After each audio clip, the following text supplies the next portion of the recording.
मुझे आप इस वक्त दुनिया में कोई इस्लामिक स्पीकर मेरे अलावा प्रोड्यूस करें, इंटरनेशनल स्पीकर, जो दुनिया में मुसलमानों से चंदा ना ले रहा हो, एक बता दें।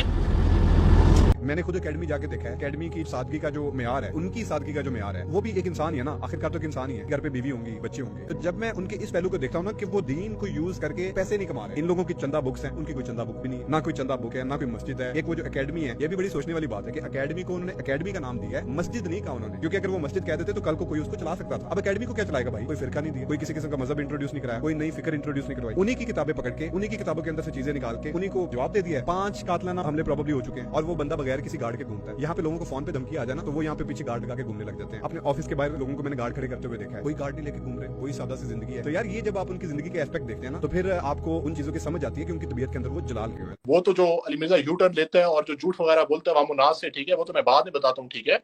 लेकिन सबसे पहले क्योंकि मैं अली मिर्जा के साथ ट्रैवल कर चुका हूँ तो मैं काफी चीजें अवामुनास के सामने रखना चाहता हूँ। देखें, जब अली मिर्जा के भाई के साथ हम शुरू में उनके साथ थे तो अली भाई का एक बहुत बड़ा दावा था कि ये जितने सोशल मीडिया के बड़े बड़े उलमा के बैठे हुए हैं अपने अपने फिरकों के, हमारे नजदीक तो उनकी कोई इल्मी हैसियत नहीं होती उस हवाले से, अपने फिरकों में बड़े सब मदरसों में बैठे हैं, चंदों के ऊपर चल रहे हैं। सर मैं एक यूनिक मिसाल हूं क्या? मैंने क्या लिया इससे? मैंने कोई दुनियावी मनफियत ली, कोई चंदा बुक बनाई? अब देखें, अली भाई ने शुरू में बोला था कि मैं दीन से 1 रुपया कमाना हराम समझता हूँ, दीन से और यूट्यूब जो उनका चैनल है वो इस्लामिक चैनल है, ठीक है। अली भाई शुरू में कहते थे कि मैं 1 रुपया भी वहां से नहीं कमाता उसमें। और जिस चीज का मैं खुद ऐनी शायद हूँ, ये कहते हैं ना कि मैं किसी से चंदे वगैरह नहीं लेता अपनी एकेडमी में। इनका ये दावा है कि मैं किसी से कोई तोहफे वगैरह नहीं लेता। तोहफे तो आप लेते हैं, ठीक है, पहले ये भी नहीं लेते थे। मुझे आप इस वक्त दुनिया में कोई इस्लामिक स्पीकर मेरे अलावा प्रोड्यूस करें, इंटरनेशनल स्पीकर, जो दुनिया में मुसलमानों से चंदा ना ले रहा हो, एक बता दें। चंदे की बात आई है, मेरे सामने सैटरडे वाला दिन था, आइस फैक्ट्री के ऊपर अली भाई की एकेडमी में लेक्चर हो रहा था। एक बंदा आया लैपटॉप लेके, उसने बोला कि इंग्लैंड से आपके लिए गिफ्ट आया हुआ है। अली भाई ने बोला, नहीं नहीं, मैं तो चंदे नहीं लेता, मैं तो इस तरह की चीजें नहीं लेता, तो उलमा लेते हैं, मैं तो हराम की कमाई नहीं खाता, मैं ये तोहफा एक्सेप्ट नहीं करूंगा। उन्हें बोला मैं तोहफा एक्सेप्ट नहीं करूंगा। हम भी इंप्रेस हो गए कि यार बड़ी बात है कि अली भाई ने लैपटॉप ले लिया और उसको रद्द कर दिया।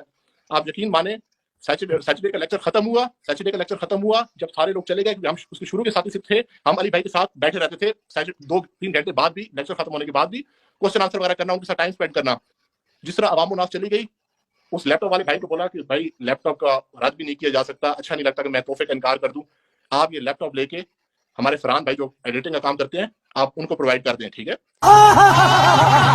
तो वो एक लेक्चर से पहले अवाम उन्नास के सामने। मुझे आप इस वक्त दुनिया में कोई इस्लामिक स्पीकर मेरे अलावा प्रोड्यूस करें, इंटरनेशनल स्पीकर,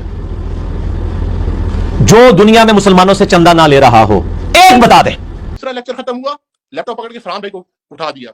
और इनकी जो आइस फैक्ट्री के ऊपर, जो आइस फैक्ट्री के ऑनर है, देखिए ना तो इनकी एकेडमी अपने पैसों से है, ना उधर चाय पानी का निजाम अपने पैसों से है, ना इनका पंफलेट वाला काम अपने पैसों से है। कहते हैं कि ये उलमा जो है अवाम उन्नास के पैसों पे पलते हैं, उनसे चंदे लेके पलते हैं, अपने जेब से ये 1 रुपया भी नहीं लगाता। एकेडमी उस भाई ने इसको फ्री दी हुई थी आइस फैक्ट्री के ऊपर। चाय पानी का निजाम उस्मान भाई करते हैं, और जो एसी लगे, गर्मियों में एसी लगाए गए इसकी एकेडमी के ऊपर, उसके भी पैसे हमसे मांगे गए कि हमने जो एसी लगाया, स्प्लिट एसी लगाया, आप इनमें कंट्रीब्यूट करो, हम सारों से पैसे मांगे गए। अरे ये तो धोती खोल रहा है। तो भाई आप अवाम उन्नास को क्यों कह रहे हैं? सब मदरसों में बैठे हैं, चंदों के ऊपर चल रहे हैं। सर मैं एक यूनिक मिसाल हूं क्या? मैंने क्या लिया इससे? मैंने कोई दुनियावी मनफियत ली, कोई चंदा बुक बनाई? क्योंकि मैं तो पैसे लेता ही नहीं हूँ। जब हमसे आपने पैसे भी मांगे, लोगों से चंदे भी एक्सेप्ट करे, और इमादुल इस्लाम तो अली मिर्जा को छोड़ चुके हैं। इमादुल इस्लाम ने दावा किया कि अली मिर्जा की उस्मान भाई के पास चंदा बुक मौजूद है, जिसमें वो लिखते हैं कि आज इसने इतने लाख रुपए दिए, इसने 50,000 दिए, 30,000 दिया। ये सारी चीजें नोट होती है। गजब बेइज्जती है। और अवाम उन्नास को बेहयाई का दावा, बाकी उलमा को कहना है बेहयाई फैला रहे हैं, चंदे ले रहे हैं, और ये सारे काम ये वो खुद कर रहे हैं। इसकी एकेडमी भी होती है, और मैं खुद है शायद। मैंने कोई दुनियावी मनफियत ली, कोई चंदा बुक बनाई? झूठे पे लानत अगर हमसे पैसे ना मांगे हो। प्रोग्राम तो बढ़ गया। और ये तोहफे, लेक्चर के स्टार्ट होने से पहले चीज हराम थी, लैपटॉप लेना हराम था, लेक्चर के बाद वो चीज हलाल हो गई। जब अवाम उन्नास चली गई, देखा कोई कैमरा बंद हो चुका है, कोई मुझे नहीं सुन रहा, अब ले लो लैपटॉप। ये मैं सिर्फ आपका, देखें अली भाई की एक बात है, जब तक आप उनकी तारीफें कर रहे हो, आप बड़े नेक आदमी हो, आप मुआहिद हो। आपने अगर अली मिर्जा से इख्तिलाफ रख लिया तो आप कब्र परस्त भी बन जाओगे, आपके अंदर अहले बैत का बुक्स भी आ जाएगा। ये फिर आप दुनिया के गंदे तरीन बंदे होगे, ठीक है। मैं आपको एक मिसाल आपको मैंने आपसे पूछना है, मगर ये इतना दिलचस्प पॉइंट दिया है क्योंकि इस बेनम का विक्टिम मैं भी हूं। प्रोग्राम तो बढ़ गया।